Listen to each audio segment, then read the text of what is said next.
Hey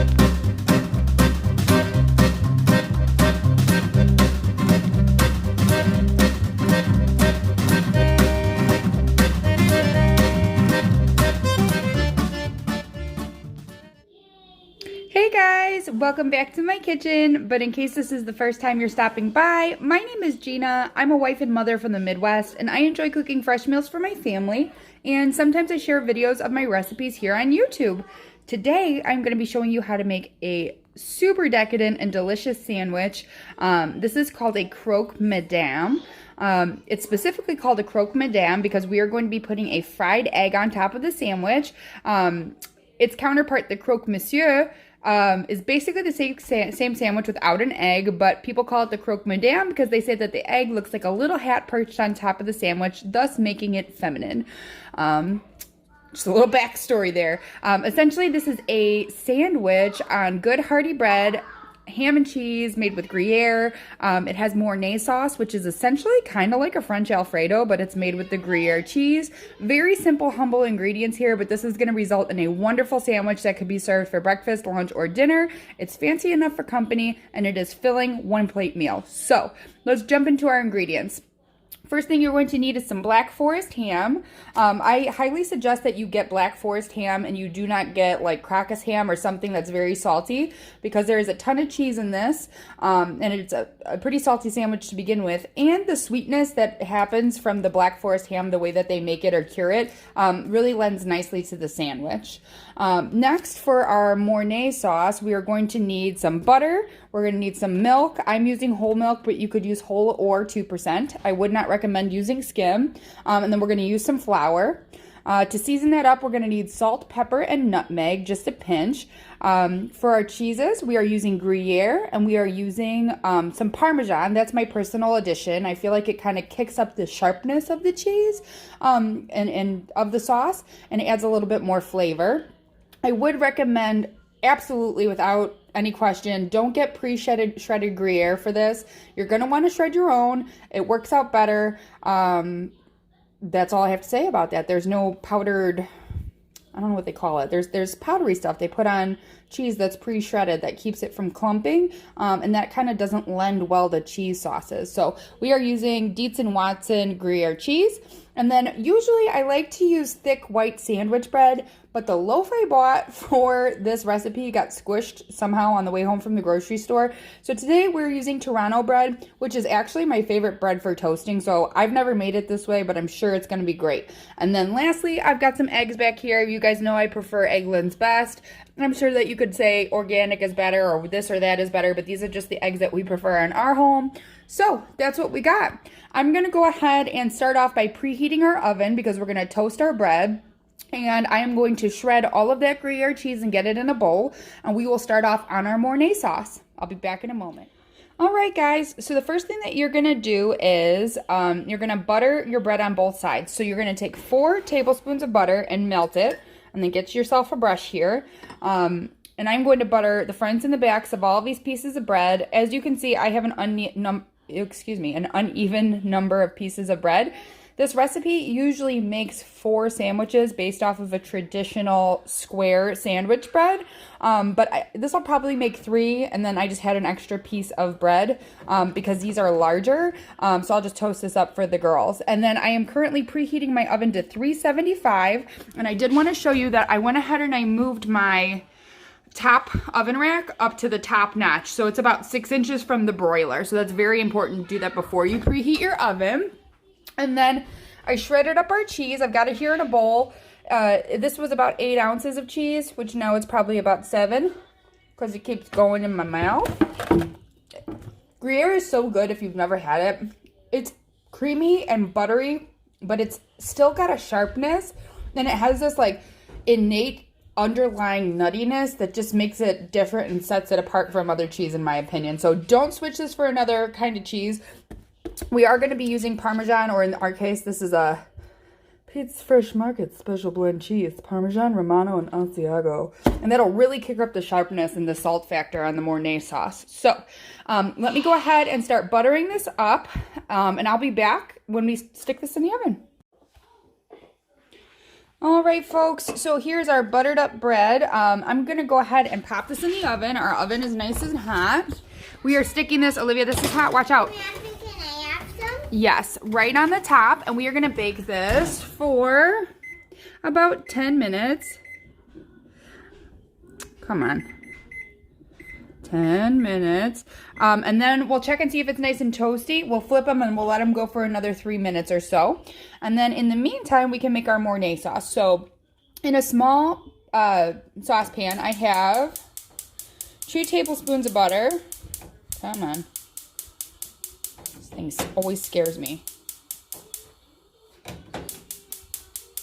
Technical difficulties, guys. Sometimes you have to do both. The heck. There we go. All right, so I'm going to have this over medium heat, and we are going to begin to melt our butter. And then to that, I'm going to add 2 tablespoons of flour. So let me let this melt down. I've got to find my tablespoon, and I'll be back in just a second. I'm going to pause this. Okay, with the magic of TV, our butter is nice and melted. And to this, for a roux, you're going to add 2 tablespoons of all-purpose flour. A roux is always equal parts butter and flour, and this is what is going to thicken up our mornay sauce. So I'm going to go ahead and whisk this in. Girls, please settle down and don't fight. And as you'll see, it's going to start bubbling up, and we want to let this cook off for just a few seconds. It helps get rid of some of that raw flour flavor, because we're not going to simmer this sauce particularly long. So let that bubble up for a second, and then you're going to want to measure out 1 cup of milk. As I mentioned, I'm using the whole milk. Let's see if this is ready. Almost. This comes together pretty fast, so... Yep, here we go. So you can kind of tell when it's ready. It gets a little bit drier and clumpier, but you don't want it to start frying and getting stuck to the bottom of the pan. So let's try to get this milk in here without spilling all of it. Normally, I would drizzle it in slowly and whisk it, but since we're doing this with one hand for you guys, I just added in about half. And I'm going to whisk it all up, making sure I get all of that butter and flour mixture incorporated. It's important to add the milk a little at a time because you can end up with chunks of the butter and flour. Hey ladies, can you please quiet down? Mommy's making a video. Daniel, can you quiet them down? Sorry guys. It's important to add the milk a little at a time because you can end up with chunks of the butter and flour throughout your sauce. Here we go. I added in the other half, so the whole cup of milk has been added in. And then for magic's sake, this is 10 turns of the pepper grinder. I'm assuming it's about a 1/4 teaspoon of pepper, maybe a little bit more. And this is a half of a teaspoon of salt. So we're just going to add that right in. And then you're just going to add a dash of nutmeg, which is going to bring out the nutty flavor of that Gruyere cheese we're about to add. Just a little dash. We can always add more. I'm going to turn the heat down to medium-low because this is a dairy sauce and we don't want to burn it. See, it's already starting to thicken up.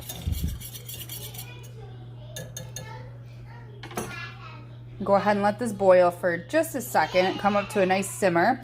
The next thing that we're going to do is, I've already done it for us here, measure out 1/4 cup of your parmesan or your Italian blend of shredded sharp cheeses. And then we're going to measure out about a cup or 4 ounces of our Gruyere cheese. So we're going to go with that because the rest of this is going to be broiled on the top of the sandwich. And our sandwiches are kind of big today, so I'm going to be a little bit stingy on the sauce.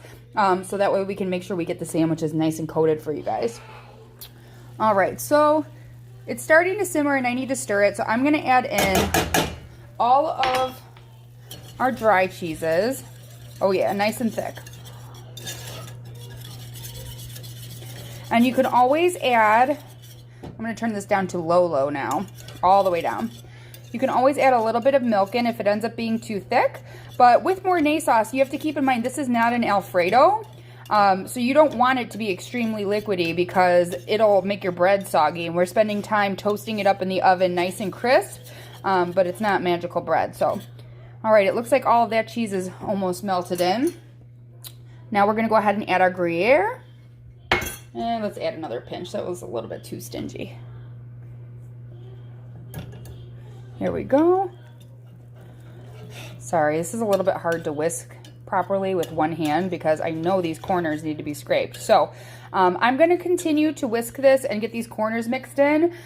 It's almost time for us to flip our bread. So I'll be back in just a moment, guys. All right, guys. Looks like I got something on the camera. Here we go. This is what our sauce looks like. This is the consistency you're looking for. So it's nice and thick. I did end up adding a little splashy doodle, probably about a tablespoon of milk to this just to get it to this consistency because depending on what kind of Parmesan you use, it might be a little bit too thick. But see, it's still runny. This is going to be able to be spread inside the bread and ladled over the top, and it will run over the edges, but it's not going to sop it. So you're going to want to be able to do that and scrape the back of the spoon with your finger and it'll leave a line and it won't run. So that's how you know you're good to go. I ended up checking our bread and it looked like it needed another 3 minutes. So I just went ahead and cleaned up my cooking area here and we'll be back to show you when to flip the bread in just a few seconds. All right, guys, so after this was a total of 13 minutes, our bread is looking ready to flip. It's not super golden, but that's because of this type of bread, and we've buttered it first. So Toronto bread, you have to toast it for a long time. I don't know if Toronto is everywhere. It's kind of a Chicago thing, but anyways, it's a very rustic, thick, Italian-style, old-world bread. So it's toasted. We don't want these to be rocks like croutons. So anyways, I went ahead and I flipped the first one. As you can see, the underside is slightly more toasted from being in contact with the metal here on the sheet. So, ooh, that one's looking good. We're going to flip it over. We're going to return this into the oven for another 3 to 5 minutes. Oh, that was hot. Jeez. Don't grab the sheet with your hand. Pop it back in. Let's see here. Let's give this 3 more minutes.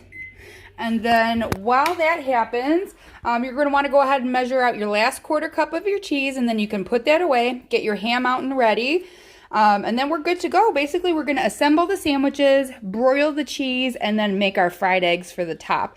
I did want to mention, if you want, you can add about a 1/4 teaspoon of Dijon mustard, like Grey Poupon, to the mornay sauce, and it will give it more of a bite. It's totally a personal preference, and it's also not traditional, so that's why I didn't include it in the ingredients. And you can also opt to spread one of the slices of bread on the inside of the sandwich with the Grey Poupon, which I'm going to do on mine. Anyways, sit tight. You'll see what we do. All right, guys, we have removed our bread from the oven. It's still on 375. I wanted to mention that because we have not switched it to broil yet because we're going to bake these for a few minutes first so the ham can warm up. So what you're going to do is spread 2 tablespoons of mornay sauce on each piece of bread. But I think, because Daniel's going to take one of these for work tomorrow, I think what I'm going to do is leave his bread on the side because he can assemble it at work so it's not so mushy when he, yeah, that'll work out better. Anyways, I want the outsides of the sandwich to be the more toasty parts. So let's flip them. And then I want, what are we doing here? This like this, and this like this. So I'm going to go ahead and do 2, 4, 6, 8 tablespoons of mornay sauce and spread it, and I'll be back to show you what it looks like as I put the ham on. All right, guys. Oh, man. This is starting to look so good. If you've never had this sandwich, I can't recommend it enough. I don't even really like ham.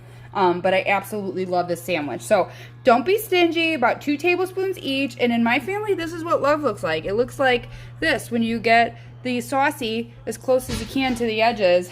Usually I use a knife, but for dish's sake, I just use the back of my spoon. So usually I'm even a little bit more careful. But anyways, I also clearly forgot that I was going to put Grey Poupon on mine on one side. So if you're going to do that, just remember. And what you're going to do is come in with your ham. So you want to fold it so the ham piles up on itself, Because that's how you're going to get like more of a deli style looking luxurious texture to your meat. Yes, I just said luxurious meat, guys. Everybody loves luxury meat. Alright. I'm going to flip this one. And it's supposed to be 12 ounces of meat, which would be 4 ounces per sandwich. I don't really know what that equates to in slices. But that was 3, so I'm going to put 4 slices total on each sandwich. And then we're going to close these up, and I'll be back in a moment. So let me take care of this one. Alright guys, so for ease sake, I just went ahead and I put the mornay sauce on top. So all I did after I paused the video was put the tops on the bread.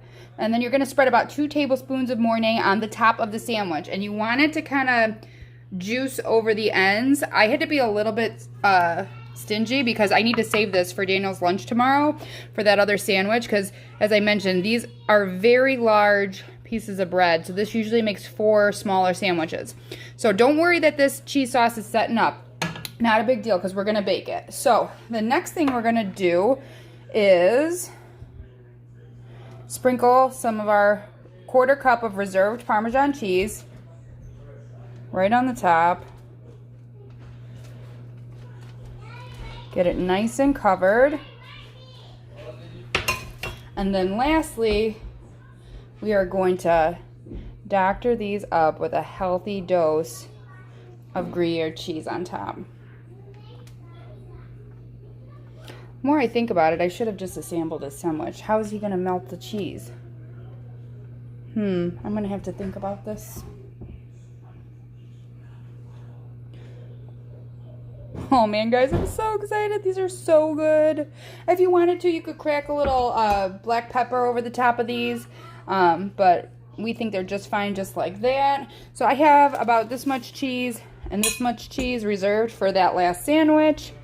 I'm going to go ahead and pop these back in the oven on 375, not on broil yet, for 5 minutes. And then we will flip this to broil and get that cheese nice and bubbly.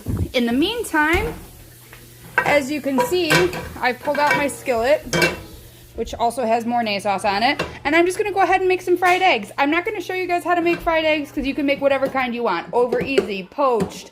Poached would not be good. I'm lying to you. Over easy, basted, over medium, over hard, whatever you guys like. If you're a scrambled egg person, put a scrambled egg on it. I am making over easy for us. Be back in a few. All right, guys, so I've got eggs frying over there, and I am going to go ahead and check and see. Let's see if I can do it without burning myself. If our cheese is melted, which it is pretty well melted along the top, and we're going to turn on the broiler now, so we're good to go. I don't know if you guys can get a good view of it, but you do want the Gruyere cheese to be pretty well melted down. But at this point, our Gruyere will be, or excuse me, our ham will be heated up. So next thing I'm going to do is I'm going to put the broiler on high. Put the broiler on high. And we have to be very careful for the next couple of moments. So I'm going to get off of here because I got eggs to flip. I've got sandwiches to pull out. And basically the last step is putting our hat on our croque madame. So give me a moment to get situated and we'll see this final product. All right, guys. Let's turn off the heat. These are what our sandwiches look like. Well, Daniel has his eggs on top, as you can see already. You can actually let them go a little bit longer than this and get more browned, bubbly spots. But because these were larger sandwiches and the mornay didn't cover as many of the edges on the top, the edges of the bread were starting to burn, and that's totally fine. But normally the sauce would actually kind of dribble off the sides a little bit more. So I pulled them out a little bit early. So it's totally up to you, but I prefer the cheese to be a little bit crispier on the top. And then here we go. Here is our croque madame's beautiful hat. Put it right on top. She cute, she cute. She's the pinnacle of French food fashion, guys. I mean, that is just a beautiful Sammy. I'm going to plate these up and we'll get a taste test from Daniel. All right, guys. I don't know if you could tell I'm a little bit more excited about this than I am about some of the things because it's just so good. As you can see, we've got our big fat Sammy piled on a plate. Looking so good. I guess all that's left is to get a taste test from Daniel. It's really good. Yeah. Very good. Your food is very good, Mommy. I'm so happy you like it. Oh. Sandwich fowl. How is I it? love it. It's really good. All right, guys. Delicious. Husband approved. Daniel loves ham. Do you like it? You're not eating it. But it's so good. Why? Fifi's behind a jungle today. It was my birthday, guys. And try your ham. Let's see if you like it for the It's hard camera. to eat it, but it's delicious. It's really hard. Yeah, it's definitely a fork and knife kind of sandwich. And I like to serve it with these little French cornichons, which are basically just tiny pickles. Because it's such a rich sandwich, it kind of needs that little like vinegary bite on the side. Except for these ones are cayenne ones, and I thought they would just be spicy and dilly. But they're a little bit sweet, and I'm slightly disappointed. And Mail is like one of my favorite brands, so anyways, guys, let me swallow this before I say bye to you. Thank you so much. Silly face. Thank you so much for stopping by and watching how I make my version of croque madame. If you want it to be croque monsieur, just go ahead and skip the egg on top. If you like my video, go ahead and give me a thumbs up. And if you loved it, please consider subscribing. Try it out. You will like it. Try out the sandwich. Daniel loves it. Bye. All right, we might as well just say bye because Olivia's really got to be in the video. Bye, guys. Thank you so much. Happy what? Really? Happy food day. Okay, cool. That's good. Good night and bye. Bye, guys. Thanks for stopping by.